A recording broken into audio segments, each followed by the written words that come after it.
Greetings and welcome to the Sports Card Ripping Teacher. So I wanted to talk about the first no-hitter of the year, Ronel Blanco, the Houston Astros. It's a wonderful story. Not that long ago, he was washing cars at a car wash. Just recently, he was told, hey, you're in the starting rotation and your second child is on the way. Now, second child, those of you that have children, let me know if I'm right or I'm wrong.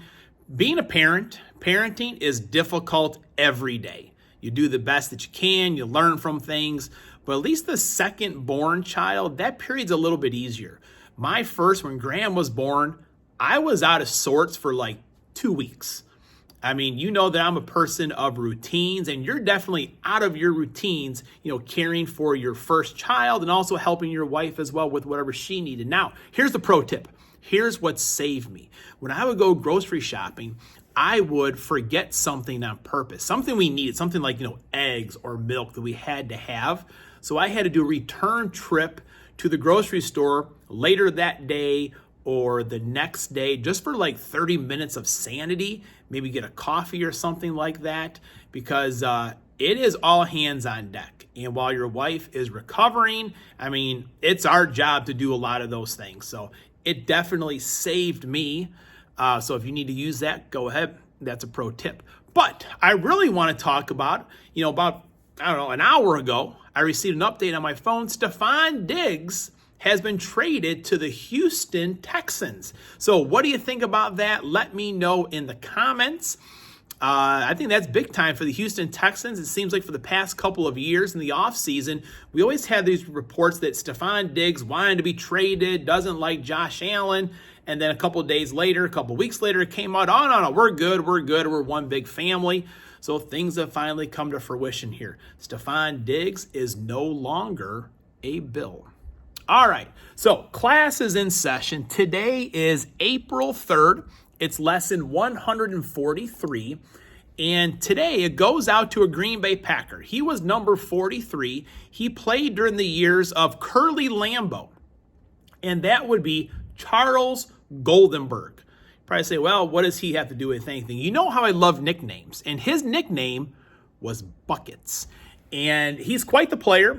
He was actually born in Odessa, Ukraine. And his family came here and they moved to Milwaukee, Wisconsin. Of all places to go to, they were in Milwaukee, Wisconsin. He played high school in Milwaukee. Later on, he went to the University of Wisconsin. And he was a guard and a running back.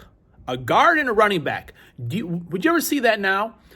One of those positions go to the other.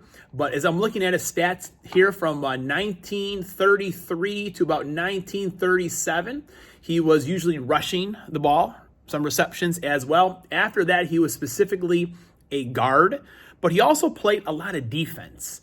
And a couple things I found out about him, if my computer can hurry up here. This is live, folks. All right, here we go. So he was stocky and a powerful build. He was an explosive blocker on offense and might have had an even greater impact on defense when players would sometimes play the entire 60 minutes. Famed sports writer Red Smith once called him a man of oak. One of his teammates called him the Rock of Gibraltar. So I always love players that, especially the olden days, playing both sides of the field like Buckets did. But also, I love our all-timers. Now, after coming from the Ukraine, he was a Wisconsinite. Later in his career, he was traded to the Pittsburgh Steelers, but instead of playing, he retired a Green Bay Packer. I'm going to tell you right now, Buckets, he definitely carried the G. Why Buckets? Well, his teammates actually wanted to call him Buttocks. But I don't know if you want to, Buttocks, maybe not the nicest nickname in the world. You're going to be Buckets.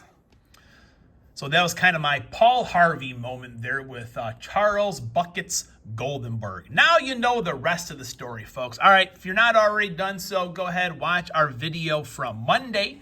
Our home run challenge contest is going on. And Friday's the day I picked for Randy Arozarena, so let me know if you're going to be playing with me or fading me. Today we have one pack of 2020 Donruss Football. Going to go down here a little bit. Hopefully don't catch the eyes of old Brett Favre and Lou Piniella there.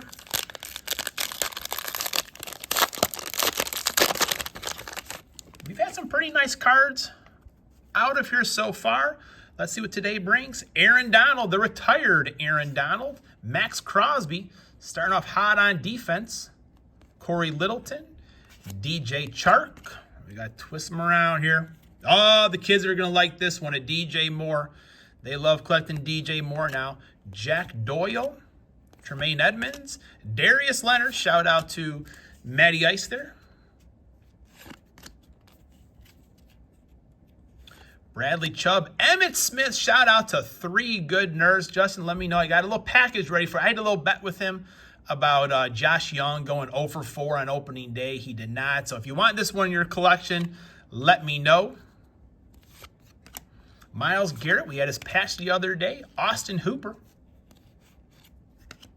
Chris Godwin, Tyler Lockett.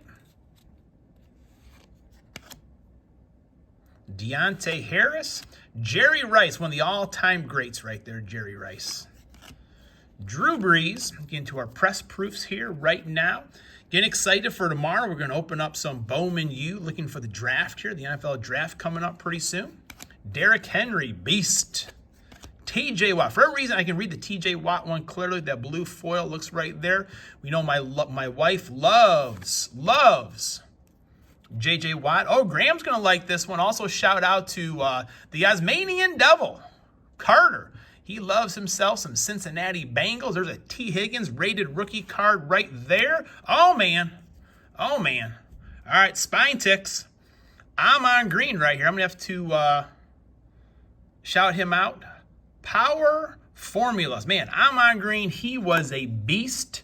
That's for sure. There we go. Boy, could he run. Ron Wolf was a genius, folks. And yes, I'm on green. He could run. We'll put that on the stand. Probably should have put that T. Higgins on the stand because, Carter lives across the street. If I don't put that T. Higgins on the stand, he's going to be waiting for me when I get home from school today. So there we go. Making everybody happy. Oh, man, having a terrible job focusing here today. Oh, Jalen Hurts on the rated rookie. There we go. Shout out Nikki 2 times.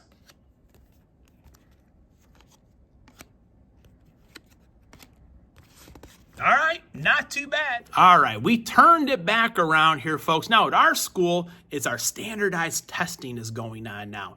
And you always see students get really stressed about it. Some don't care. And here's what I would tell them when I taught 2nd grade. Whatever you do, do your best. But one test does not define how you're doing. I talk about the sweat equity you've put into your work all year long. But also, I would tell students, hey, when you're done with this, you should probably go and thank your preschool, kindergarten, 1st grade, 2nd grade, 3rd grade teacher, all the teachers you've had along the way, because everything you've learned is being, showcased on these tests that you take. So just know it doesn't define who you are as a person. It's just one single test. What matters most is how hard you're working. Class is dismissed.